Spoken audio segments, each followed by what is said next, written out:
Madame, Monsieur, bonsoir. Le dossier du Sahara au menu de votre émission ce soir et deux actualités en particulier liées à ce dossier. D'abord, la rencontre à Rabat entre l'envoyé personnel du secrétaire général de l'ONU pour le Sahara, Staffan de Mistura, et notre chef de la diplomatie, Nasser Bourita. L'occasion pour le Maroc de réaffirmer son attachement au processus de table ronde autour du Sahara qui avait rassemblé le Maroc, la Mauritanie, l'Algérie et le Polisario. L'un des objectifs avoués de Staffan de Mistura est de permettre la relance de ce processus auquel Alger avait initialement pris part avant de qualifier d'inefficace et de contre-productif. Pour le Maroc, l'implication du voisin de l'Est est une condition sine qua non de l'avancée de la résolution politique du dossier du Sahara. Et puis, il y a ce deuxième fait d'actualité, cette réponse incisive et surtout factuelle du représentant permanent du Maroc à l'ONU, Omar Hilal, à une lettre envoyée au Conseil de sécurité par l'ambassadeur algérien à l'ONU, Nadir Larabaoui, sur une activiste séparatiste qui prône la violence armée au Sahara, Sultana Khaya. L'ambassadeur Hilal a énuméré les événements et les faits qui démontrent que l'Algérie est partie prenante dans ce conflit depuis qu'elle a été à l'origine de son déclenchement il y a près d'un demi-siècle. Il a ainsi rappelé la lettre qu'avait adressée le représentant permanent de l'Algérie au secrétaire général de l'ONU au lendemain de la signature de l'accord de Madrid en novembre 1975, dans laquelle on rappelle qu'il a souligné, je cite, qu'en plus de l'Espagne en sa qualité de puissance administrative, les autres parties concernées et intéressées dans l'affaire du Sahara sont l'Algérie, le Maroc et la Mauritanie. Fin de citation. Pour ce débat, ce soir, j'ai le plaisir d'accueillir sur le plateau de questions d'actu professeur Mostafa Srimi. Bonsoir. Bonsoir. Je rappelle que vous êtes politologue et professeur de droit. Bienvenue à vous encore une fois sur ce plateau. Merci à vous. Et en face à notre professeur Zakaria Abou Dahab, professeur de relations internationales à l'université Mohamed V de Rabat. Bonsoir, professeur Abou Dahab. Bonsoir, bienvenue Madame à vous également. Merci à vous. Et j'ai également le plaisir d'accueillir Si Hassan Alaoui, directeur et cofondateur du magazine Maroc Diplomatique. Bonsoir, Si Hassan Alaoui. Bonjour et bonsoir et merci beaucoup. Voilà. Merci à vous.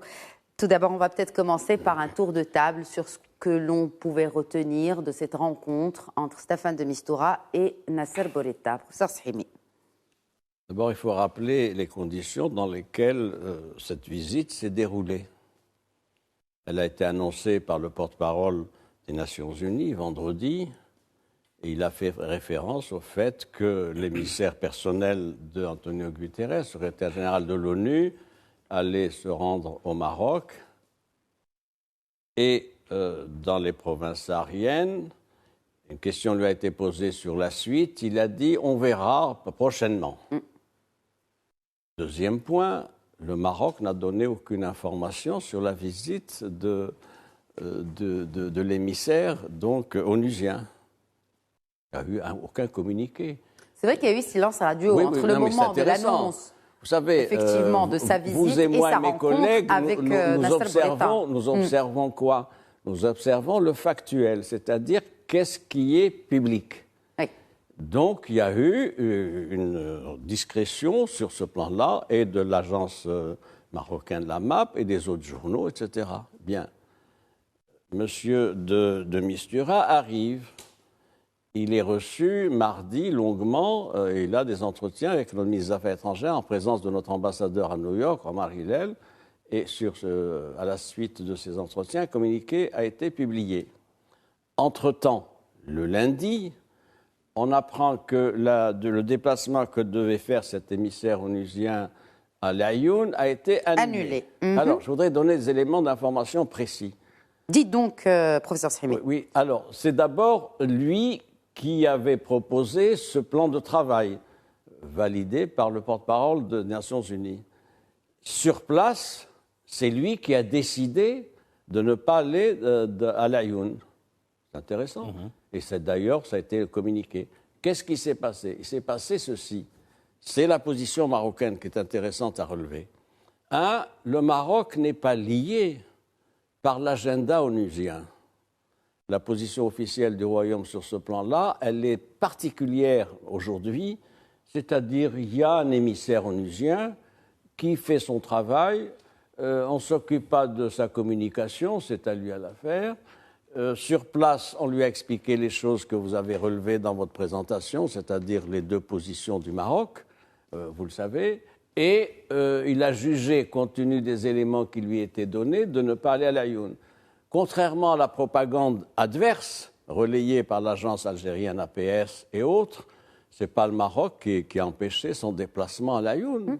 Il n'y a aucune obstruction, il n'y a aucune tergiversation. Le Maroc a laissé cet émissaire onusien décider de son travail, de son programme. Premier point. Deuxième point, maintenant, quelle est la position du Maroc? Elle est intéressante sur ce point précis. Le Maroc considère que les avancées dans la question nationale ne sont plus liées au rythme de travail de l'émissaire onusien. C'est important. C'est-à-dire ? C'est-à-dire que nous avons un dossier national qui fait l'objet d'une diplomatie active, offensive, on y reviendra, avec des acquis, des avancées. Le Maroc n'a pas à se préoccuper, outre mesure, de l'agenda onusien. Ce que l'on sait, c'est qu'il y aura une session une réunion du Conseil de sécurité à la fin octobre, oui. et on verra ce qu'il en est. Mais pour l'heure, c'est ça qui est important, c'est que le Maroc, ça ne veut pas dire que le Maroc se désintéresse du processus onusien, bien au contraire, il y adhère, mais il considère qu'il faut désormais prioriser les positions marocaines qui sont de cette nature. Quoi ? Les avancées, la dynamique royale de la question du Sahara. Nous y reviendrons. Et donc, mais vraiment, vous restez sur peut-être, vous avez déjà bien développé ce point-là, professeur Sribi. Je doute qu'il y ait quelque chose à ajouter, mais je vais quand même donner la parole à professeur Zakaria Abou-Dahab sur... En fait, est-ce qu'il y a de réels enjeux de cette rencontre entre le ministre des Affaires étrangères, Nassal Bourita, et l'envoyé spécial pour la question du Sahara, Staffan de Mistura, et notamment le timing de cette visite? Je crois qu'il y a toujours des enjeux quand il s'agit de visites effectuées par les envoyés personnels du secrétaire général des Nations Unies. Premier point, cette visite s'inscrit, c'est la deuxième du genre, dans le cadre d'un mandat bien défini par la résolution 2602 d'octobre 2021, où tous les participants, les membres du Conseil de sécurité, apportent leur soutien à l'envoyé personnel, M. Staffan de Mistura. Ça, d'une part. Et d'autre part, comme vous le savez bien, il fallait un peu s'adosser à la logique de droit international, et notamment par rapport aux conventions pertinentes. Il faut appliquer les engagements de bonne foi. Et donc, le Maroc, de bonne foi, a reçu l'envoyé personnel. Il a offert, bien entendu, tous les moyens nécessaires pour qu'il effectue sereinement sa visite. Mais c'est à titre personnel que M. Staffan de Mistura a jugé opportun peut-être de reporter la visite à l'Aïoun et à Dakhla. Troisième élément, nous sommes dans un processus politique. Il faut qu'il y ait quelque part une contribution pour apaiser la tension compte tenu des facteurs géopolitiques aggravants et notamment le conflit armé en Ukraine. Pour revenir à votre question, Madame Ihsan, vous avez parlé d'enjeux. Oui, il y a toujours des enjeux qui sont, si vous voulez, un peu imbriqués, ordonnés. Et moi, je crois que la position algérienne, et polisarienne, parce que le Polisario agit sur ordre d'Alger, aura des conséquences très négatives, parce qu'au final, ça va un peu enfoncer le clou. Nous sommes déjà dans une rupture du cessez-le-feu, mais suite à des agissements provocateurs, bien entendu, du Polisario. Ce qu'on peut dire, c'est que malheureusement, cette visite peut être en demi-teinte, c'est mi-figue, mi-raisin. Il faut donc attendre par la suite l'évolution des choses, et surtout en perspective de la prochaine résolution concernant le Sahara marocain en octobre 2022. Inch'Allah, c'est ça. Donc on va revenir aussi aux autres résolutions qui ont été rappelées dans la lettre de l'ambassadeur permanent du Maroc à l'ONU. Mais avant, Hassan Alaoui, en tant que spécialiste de médias, je vais vous faire réagir sur ce communiqué, ou cette note adressée aux correspondants des médias accrédités à l'ONU, et qui est revenue sur les raisons de changement de l'agenda de Staffan de Mistura. Je cite. « Il a décidé de ne pas procéder à une visite au Sahara au cours de ce voyage, mais il a hâte de le faire lors de ses prochaines visites dans la région, ajoutant que les visites de l'envoyé personnel visent à faire avancer de manière constructive le processus politique sur le Sahara. » Fin de citation. Une réaction, c'est Hassan Alaoui. Moi, je voudrais inscrire... Vous êtes spécialiste de médias, mais aussi spécialiste de cette question du Sahara que vous suivez depuis quelques décennies maintenant. Voilà. Je voudrais inscrire cette réaction, ce texte, cette déclaration, dans un contexte particulier. Tout simplement qu'on n'oublie pas, on ne doit pas oublier que l'Algérie a rejeté, refusé, saboté la résolution 2602. C'est-à-dire le principe même, si vous voulez, qui justifie un petit peu l'émission de M. de Mistura. Donc, il y avait cette possibilité de revoir peut-être, avoir une révision de la position algérienne. Non, niet. L'Algérie a rejeté la résolution. Donc, elle ne peut pas prétendre quoi que ce soit par rapport à ce processus de règlement. Parce que c'en est un. Et aujourd'hui, l'Algérie le sabote encore une fois ouvertement par les déclarations, comme l'a rappelé Mustafa, qui effectivement culpabilisent le Maroc. Mais ils n'y arriveront pas. Deuxièmement, autre chose très importante que je voudrais souligner, c'est que puisque l'Algérie ne se sont pas tenus par ses engagements, il y a 17 résolutions qui ont été votées depuis 2007. 17 exactement. Chaque fois, chaque mois d'avril ou octobre, mois d'avril plutôt, une résolution sur le Sahara qui dit pratiquement la même chose, qui souligne la position du Maroc sur... incontestablement, elle fait partie de ce conflit et donc doit faire partie du processus pour cette en semaine, sortir. il y a ce que j'appellerais un brouillamini, c'est-à-dire incroyable, c'est-à-dire en fait qu'il ait pris la décision de venir, peut-être qu'il est venu aussi pour sonder, parce qu'il n'a aucune chance d'être écouté ou d'être soutenu par l'Algérie, et il se dit peut-être, je viens, la partie marocaine va peut-être m'offrir encore une ouverture, une fenêtre, etc., etc. Mais toujours est-il que le principe fondamental, qui est la négociation directe, à savoir le principe de la table de 4, eh ben, il n'est pas respecté du tout, puisque l'Algérie l'a rejeté et jugé absolument inefficace. Donc là, oui. Oui, on le laisse peut-être finir son idée, professeur Fehmi. Là, c'est très grave, parce que nous voyons, et le Maroc, évidemment, comme l'a souligné le professeur, est serein. La moindre des choses, c'est qu'il applique la politesse, la courtoisie et la ponctualité. La ponctualité étant ce qu'on appelle la politesse des rois. Eh bien, c'est bien ça. On l'a reçu, on l'a écouté, on a échangé avec lui, puisque Mustafa... Et puis on en a rappelé aussi les conditions et la position l'intangibilité des immuable positions. du Maroc. Voilà, absolument. tout simplement. Et la balle est renvoyée intelligemment. Très bien. Ce que je voudrais ajouter, si Oui, vous le permettez, Fehmi, c'est le fait que le communiqué du service de presse des Nations Unies n'y fait pas mention.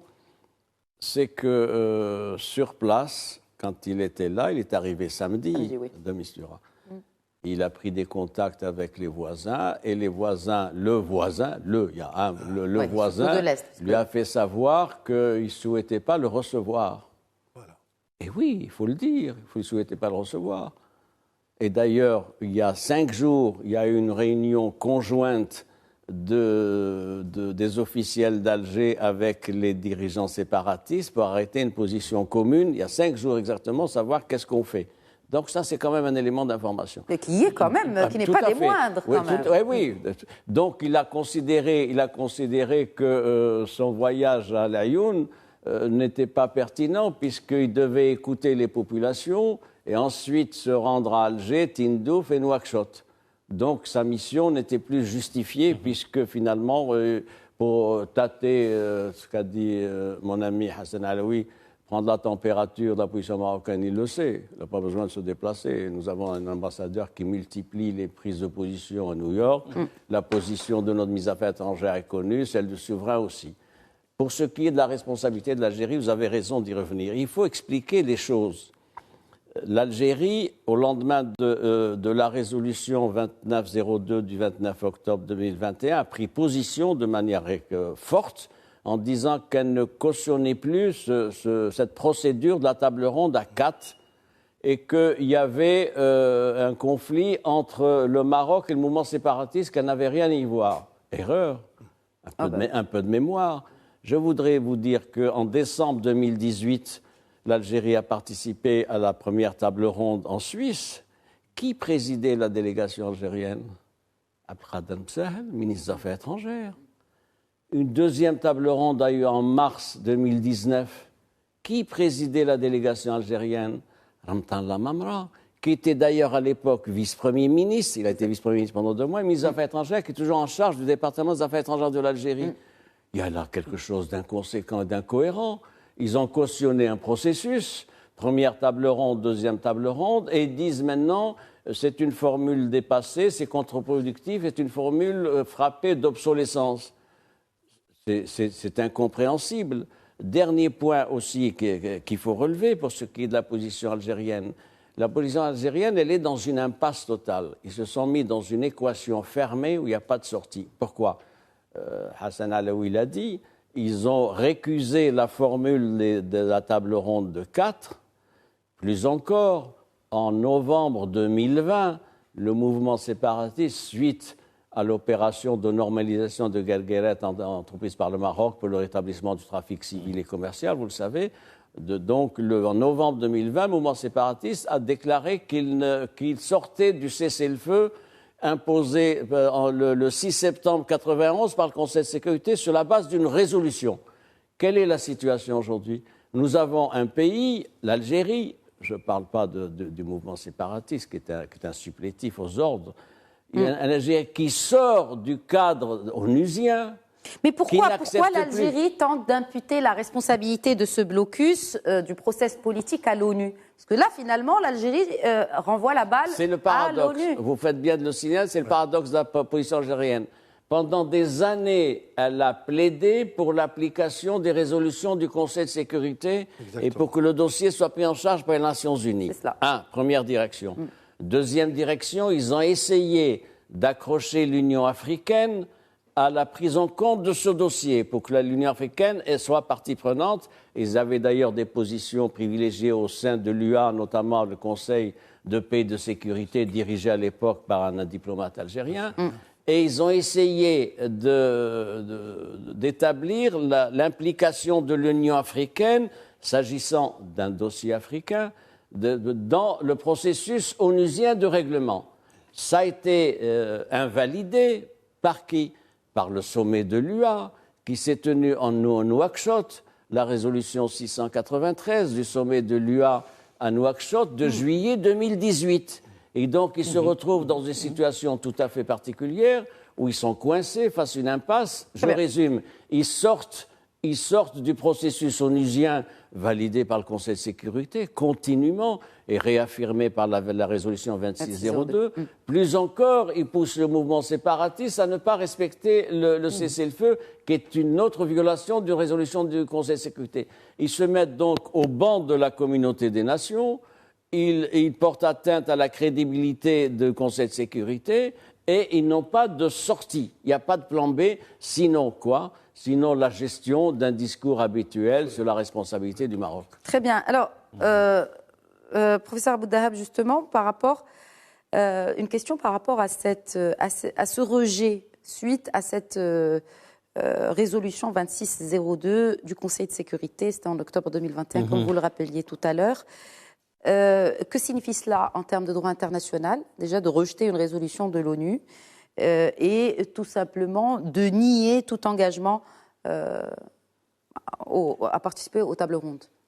Sachant que ce fut déjà le cas, c'est-à-dire ce changement de plan. Premièrement, les résolutions du Conseil de sécurité concernant le Sahara découlent du chapitre 6 de la Charte des Nations Unies, libellé règlement pacifique des différends. Donc il n'y a pas d'obligation de résultat, mais il y a plutôt ce que les juristes nomment parfois la clause de l'effort maximal.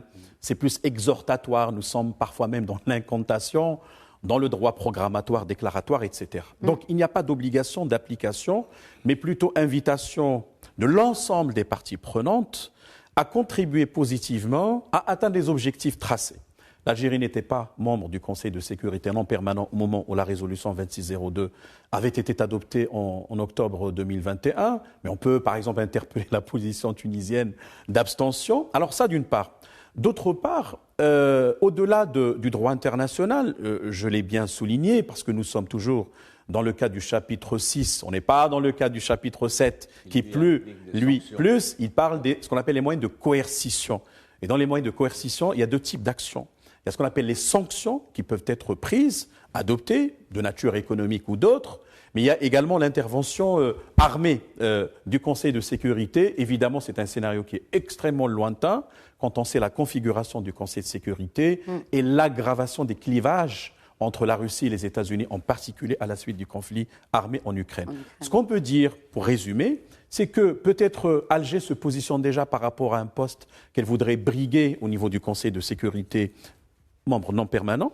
Ça, d'une part. Peut-être elle cherche un peu à rompre avec la résolution de septembre 1991 au moment du déploiement de la MINURSO. C'est une sorte de stratégie opératoire pour essayer peut-être de redéfinir ce mandat. Et là, on peut ouvrir la porte à tous les scénarios, élargissement du mandat, je ne sais pas, élaboration d'un mécanisme peut-être plus contraignant pour qu'il cadre plus avec les desseins géopolitiques d'Alger, etc. Mais comme disait tout à l'heure Seshaimi et Selalawi, moi je crois que l'algorithme de départ sur le plan géopolitique est un non-sens quand on sait que dès 1975, l'approche algérienne était erronée.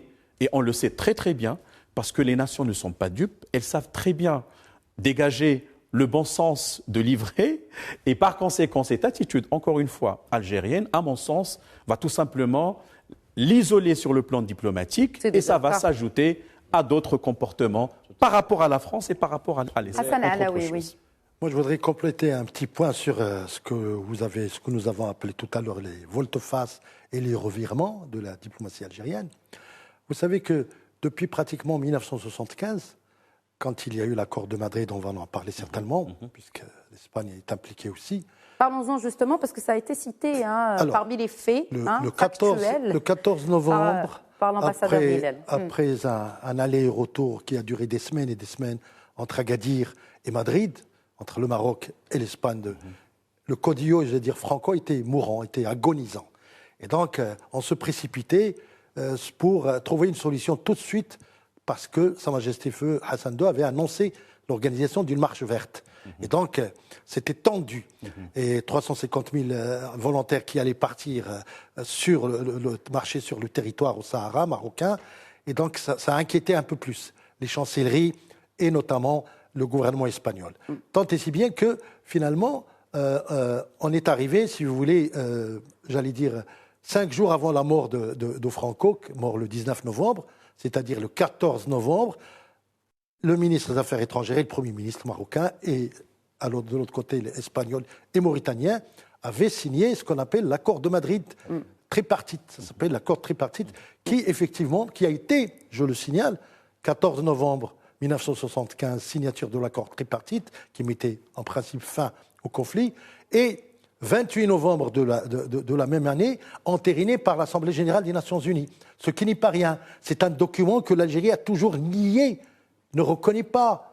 Et même, c'est beaucoup d'affronts vis-à-vis d'une institution quand même. C'est une insulte aux Nations Unies. C'est cela. Parce que, tout simplement, comme l'a rappelé le professeur, il y avait un jeu diabolique, un pacte diabolique, faustien comme on dit, avec une partie des Nations Unies pour un petit peu, j'allais dire, pervertir la 4e commission qui, effectivement, dans laquelle se trouve le chapitre sur les territoires non autonomes, etc., etc.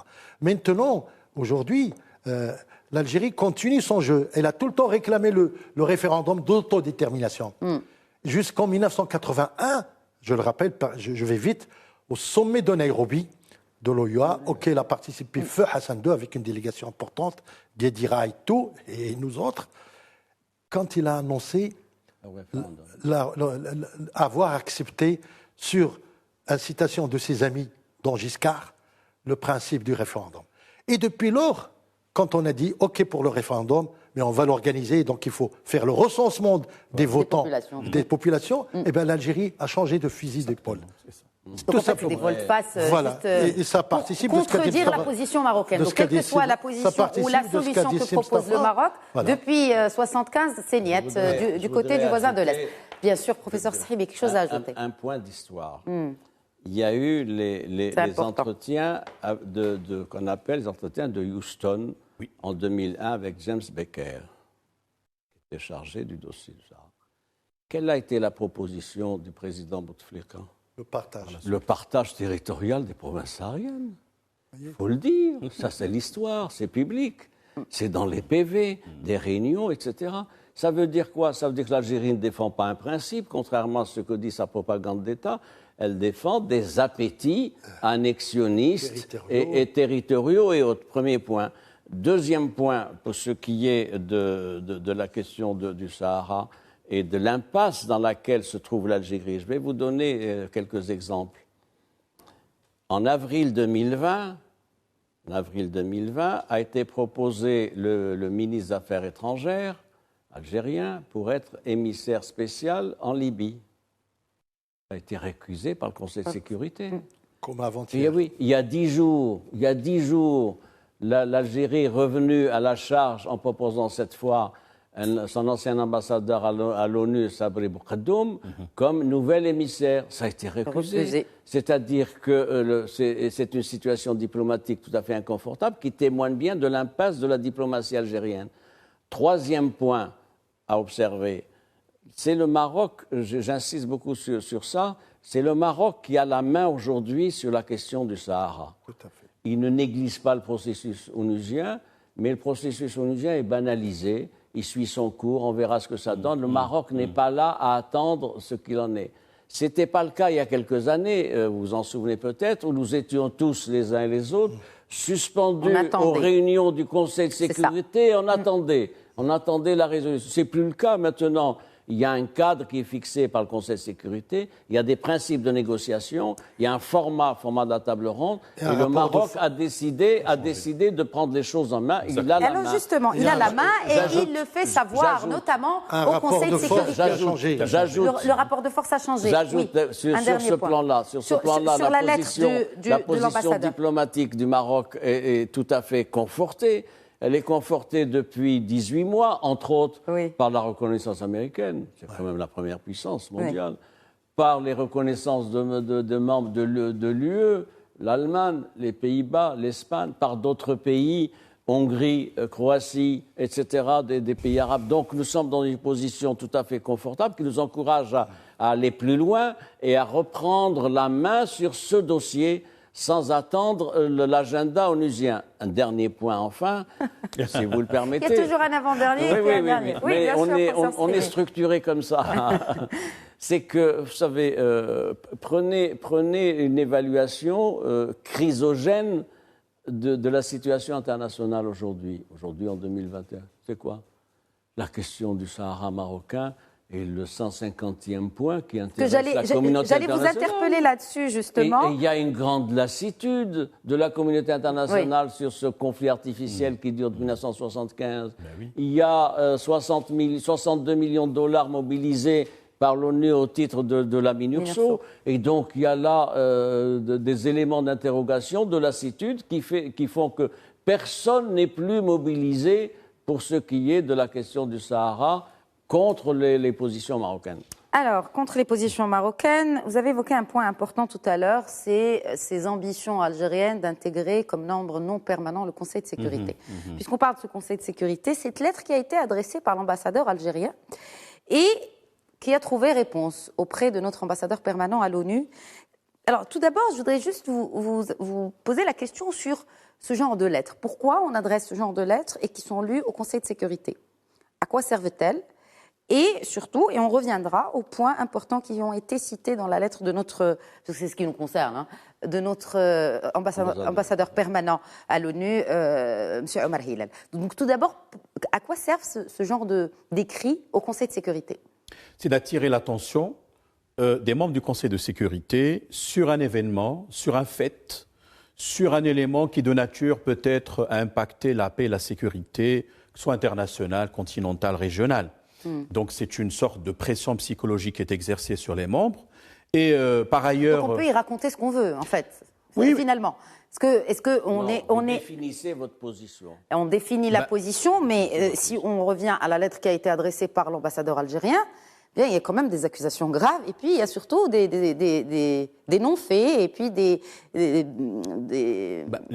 informations fallacieuses. Madame Ihsan, le Conseil de sécurité a tous les moyens pour vérifier d'abord la véracité des faits. Oui, mais quand on dit qu'il y a guerre...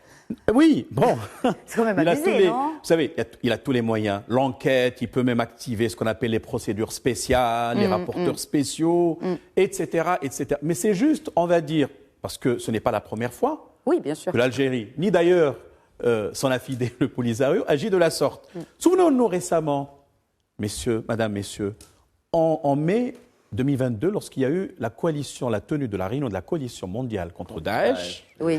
Et après la réussite qui saute aux yeux de cet événement de taille, officiellement le ministère des Affaires algérien qui adresse une lettre dans laquelle il fustige tout le monde, écrit et utilise d'ailleurs des mots carrément qui sortent de l'usage diplomatique, comme quoi le Maroc utilise des méthodes peu amènes pour... Et surtout, c'était l'occasion où M. Bourita, d'ailleurs, avait fait le plaidoyer pour lier terrorisme à séparatisme. Ça, c'est extrêmement important. C'est deux revers de la même médaille. Si vous voulez, absolument. ça n'a pas véritablement un impact conséquent. Ce sont les faits qui ont des impacts. C'est lorsqu'il y a des événements de nature réellement à déranger, si vous voulez, la sécurité, j'utilisais ce mot un peu populaire, ou la paix, c'est là où le Conseil de sécurité a tous les moyens, il peut convoquer toutes les parties, y compris l'Algérie, quand bien même celle-ci n'est pas membre du Conseil de sécurité. Mais on le sait, le Conseil agit selon d'abord la charte de l'ONU et selon des méthodes de travail et des procédures, quoique le règlement intérieur n'a jamais été validé. Mais je voulais ajouter, c'est très important, toujours dans le cadre du sillage et de la démonstration juridique. Vous savez, le Maroc n'a rien à craindre et question d'autodétermination, etc., c'est en notre faveur de toutes les manières. Qui le pays le premier à avoir demandé l'inclusion du territoire saharien au sein de la 4e commission des Nations Unies, parce que mais c'était le Maroc. 56. C'était en 63, et on se souvient du discours historique de feu le roi Mohamed V, Mohamed el-Rizlan, c'était en 1958. Et on se souvient de l'opération Écouvillon en 1958, lorsque la France et l'Espagne ont fait une alliance pour mater précisément l'armée de libération nationale, etc. Pourquoi je rappelle ces faits? Parce qu'au final, le plaidoyer marocain sur le plan du droit international il est tout simplement conforme avec la logique de départ. Nous sommes dans le cadre d'une démarche de recouvrement de notre intégrité territoriale. Ça, c'est clair.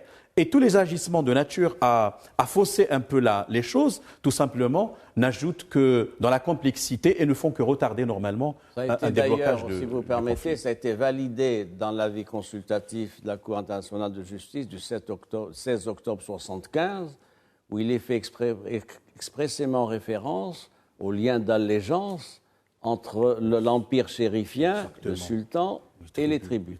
Je voudrais ajouter un autre point. Vous avez parlé de guerre. Qui peut croire qu'il y a une guerre dans les provinces sahariennes?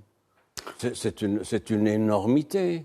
En tout cas, ça a été cité dans la lettre qui a été adressée par l'ambassadeur algérien. Je vais vous dire comment ça se passe. C'est des questions que nous suivons de près les uns et les autres. Ils font des opérations de mise en scène, de scénarisation, de déplacement filmés qui passent quasiment tous les soirs sur les télévisions algériennes. Mais il n'y a pas le moindre coup de feu qui est tiré dans les provinces sahariennes, ni dans les il y a eu aussi zones. Des accusations sur les prétendues violations des droits de l'homme dans les provinces on va y revenir. Sahariennes. Non, parlons-en justement. On va y venir tout de suite. Et je voudrais ajouter qu'il y a un observateur qui est équipé pour ça. C'est la MINURSO. La MINURSO a un contingent de 300 éléments outillés, avec des éléments d'information, de rapports, etc. Quand est-ce que le rapport de la MINURSO fait état d'une situation de pré-guerre, pas du tout, etc. Maintenant, sur la situation des droits de l'homme, je voudrais, puisque j'ai la parole, je vais la garder. Pardon. Rapidement. On le laisse finir assez. Puisque j'ai la parole, je vais la garder 10 secondes. Non, vous allez la garder 10 secondes. 10 secondes. Allez-y. Enfin, c'est-à-dire mes 10 secondes. Oui, allez-y. Ce que je veux dire, vous savez, j'ai vu comme vous le défilé de l'armée algérienne à Alger hier. C'est quand même intéressant. 60 ans d'indépendance, qu'est-ce qu'ils célèbrent? Ils célèbrent un défilé impressionnant de l'armée algérienne. Ça prouve quoi? Ça prouve qu'il n'y a pas de place. Il n'y a pas de place pour mais ça rappelle surtout un peu des pays comme la Russie et la Corée du Nord. Non, ça prouve qu'il n'y a pas de place. Un pays qui a 60 ans d'indépendance devrait aussi mettre en avant les avancées démocratiques, l'état de droit, etc. Ils n'ont trouvé que le défilé de l'armée, avec d'ailleurs des équipements militaires datant des années 50 et 60, notamment des chars russes, tout ça, etc. Je n'y reviens pas. Deuxième point. Qui était présent continuellement avec le président algérien Tebboune, chef d'état-major de Jeungreha. Troisième point, comment peut-on parler? Vous savez, c'est dans ce même espace de 12 km, c'est une longue avenue de 12 km, qu'il y a eu les manifestations de Hirak algérien depuis le 22 février de 2019. Il y a quelque chose de choquant. Donc, qu'est-ce qui célèbre ce régime? Il célèbre la place et le rôle de l'armée. Et c'est pour ça que il confirme la place de l'armée dans ce pays voisin. Hassan Alaoui, vous avez largement le temps de revenir sur le point précédent et peut-être d'ajouter quelque chose. Non, personne n'arrache rien sur ce plateau, s'il vous plaît, messieurs. Nous parlions tout à l'heure de ces campagnes j'allais dire, d'insultes et d'accusations contre le Maroc. Ça ne date pas d'aujourd'hui, ça. C'est l'être ou pas l'être de l'ambassadeur. De toute façon, la procédure, elle est connue. Ce n'est pas la première fois que l'ambassadeur prend sa plume à New York et écrit, n'est-ce pas, pour accuser le Maroc et l'ONU, la complicité, et même la France, elle a pris son coup aussi, n'est-ce pas? On n'en a pas parlé. Ensuite, c'est l'Espagne et tout ça. Donc le Maroc, de toute façon, aujourd'hui, avant, c'était une guerre juridique et tout que le Maroc a gagné. N'est-ce pas? La partie a été gagnée par le Maroc, grâce bien sûr au jugement de la Cour de la Haye, grâce aussi aux accords de Madrid, et grâce aussi aux victoires militaires qui ont eu lieu tout de suite à Amgala, n'est-ce pas? On a démontré le vrai visage. Aujourd'hui, on a dépassé, je pense, le stade politique, je veux dire diplomatique. On est passé dans une autre guerre qui est celle de la communication. Oui. Et là aussi, nous sommes en train justement de gagner la guerre de communication parce que, tout simplement, nous ne sommes pas en train de faire des démonstrations de force avec une quincaillerie militaire comme il s'est passé hier, parce que c'est bien ça, des chars vieux, etc., repeints. Ils ont passé 4 mois par ici à repeindre les chars et tout ça. Aujourd'hui, la guerre de communication, pardonnez-moi, c'est violence de temps pour violence de temps. Donc aujourd'hui, la guerre de communication, on est en train de la gagner aussi, c'est le plus important. C'est le plus important parce que autant... Parce que nous sommes plus présents. Pourquoi? Parce que nous avons une diplomatie qui est beaucoup plus... qui fonce. Moi, je pense que c'est l'effondrement de la diplomatie algérienne, d'abord, qui est un facteur qui favorise la nôtre, tout simplement. Parce que, Mustafa l'a dit, c'est un tissu de contradiction, c'est une décision qui est prise aujourd'hui et qui est démentie le lendemain, ou tout simplement, les mensonges, j'allais dire, c'est la marque de fabrication de la diplomatie algérienne. Le mensonge au niveau des États-Unis, au niveau de l'Europe, surtout au niveau de l'Espagne, et c'est assorti avec... Et c'est intéressant parce que la position qu'a eue le système algérien vis-à-vis de l'Espagne, quand il y a eu cette déclaration historique par rapport au Sahara marocain, n'a pas été la même vis-à-vis des Allemands, ou encore moins des États-Unis. Bien entendu. Donc pourquoi l'Espagne, on a décidé d'arrêter les relations commerciales? Déjà, on n'arrête pas les relations commerciales. Mais simplement, ils oublient que l'Espagne est signataire de l'accord de Madrid. Oui. Et donc, vis-à-vis des Nations Unies, l'Espagne ne peut pas se déjuger, même 60 ans après. C'est pas possible. Il y a un document, n'est-ce pas? Un document qui est écrit, estampillé Nations Unies. Donc, c'est pas possible de revenir en arrière. À quoi alors ça servirait, si vous voulez, une organisation comme l'ONU? Voilà. Oui. Pour l'isolement, si vous me permettez un point, pour l'isolement diplomatique de l'Algérie, il est attesté par les images qu'on a vues hier. Qui était présent? Les chefs d'État qui étaient présents? Il y avait le chef d'État tunisien, il y avait le président du Niger, il y avait le président de l'autorité palestinienne, Abou Mazen. C'est tout. Placé à côté du bandit. Oui, et le chef séparatiste. C'est tout de même significatif de l'isolement diplomatique de l'Algérie. Fêter le 60e anniversaire de l'Algérie, qui se considérait comme la Mecque du tiers-mondisme militant, etc. 60 ans après, il y a 2 chefs d'État et un chef séparatiste. C'est la meilleure illustration de l'isolement. En d'autres temps, on aurait pensé qu'il y ait 30 chefs d'État, 20 premiers ministres, etc., pour marquer la solidarité. Or, c'est un État qui est isolé. C'est un État qui est isolé au Maghreb. Savez-vous que pour ce qui est des relations entre l'Algérie et la Tunisie, c'est une incidente. Vous savez qu'il y a eu un chèque de 200 millions de dollars pour aider la Tunisie à boucler son budget. 300. Mais ce qu'on ne sait pas, 10 secondes, c'est que les frontières terrestres entre l'Algérie et la Tunisie sont fermées.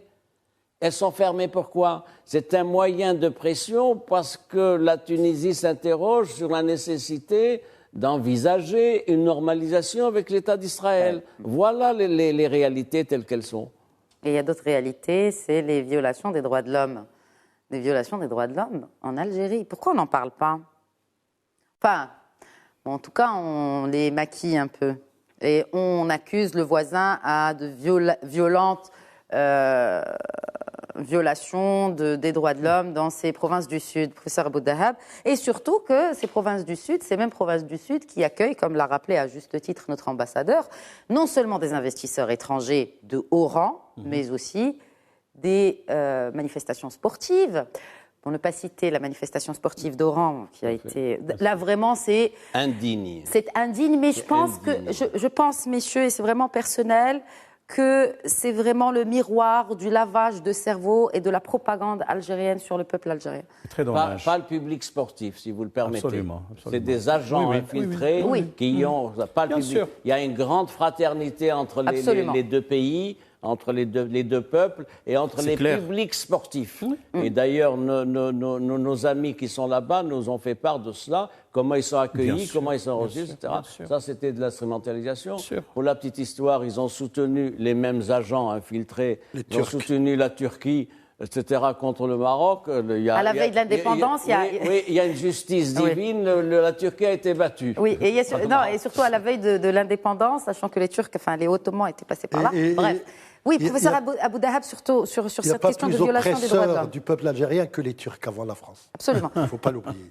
Il y a d'abord le génie de Sa Majesté, le roi Mohamed VI, qui, même en pleine crise algérienne, avant justement la rupture des relations diplomatiques, il ne cessait de dire qui a été voulu unilatéralement que par les Alger. peuples sont des jumeaux, et si problème il y a, c'est par rapport au régime algérien, et que lui-même, Sa Majesté, avait dit que ni lui, ni le président actuel n'étaient responsables de la fermeture des frontières terrestres.